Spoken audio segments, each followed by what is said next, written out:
નમસ્કાર દોસ્તો, વિદ્યાર્થીઓ. શ્રી સુલતાનપુર પ્રાથમિક શાળા, તાલુકો માળિયા મિયાણા, જિલ્લો મોરબી. આજે 23/7/2024 નો દિવસ, જ્ઞાન સપ્તાહ દિવસ 2.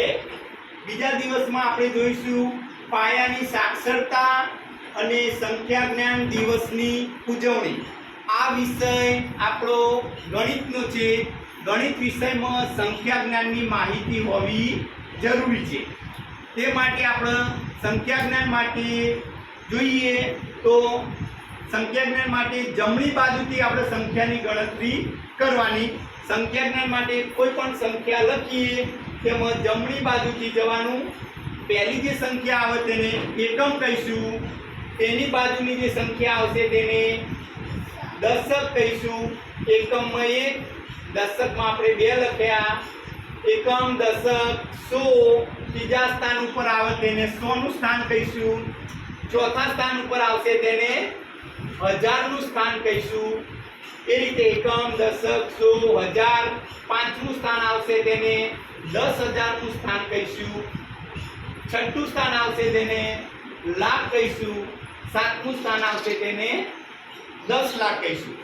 આ રીતે સંખ્યા જ્ઞાનની માહિતી હોવી જરૂરી છે. સંખ્યા જ્ઞાન માટે આ કોટો આપણે શીખવો જરૂરી છે. એકમ, દશક, 100, 1000, 10,000, લાખ, 10 લાખ. આ રીતે સંખ્યા લખેલી હોય તો તેને વાંચવી હોય તો એકમ, દશક, 100, 1000, 10,000, લાખ, 10 લાખ. તો અહીંયા 10 લાખમાં 7 ને 6 76 લાખ. અહીંયા 2 ની જોડી 4 અને 5 54,000. 3 નું સ્થાન 100 પડે 300. અહીંયા બગડ એકડ 21. 76,54,321. હવે આપણે એક સંખ્યા લખીશું, એ આપણે વિદ્યાર્થી જોડે બોલાવડાવીએ.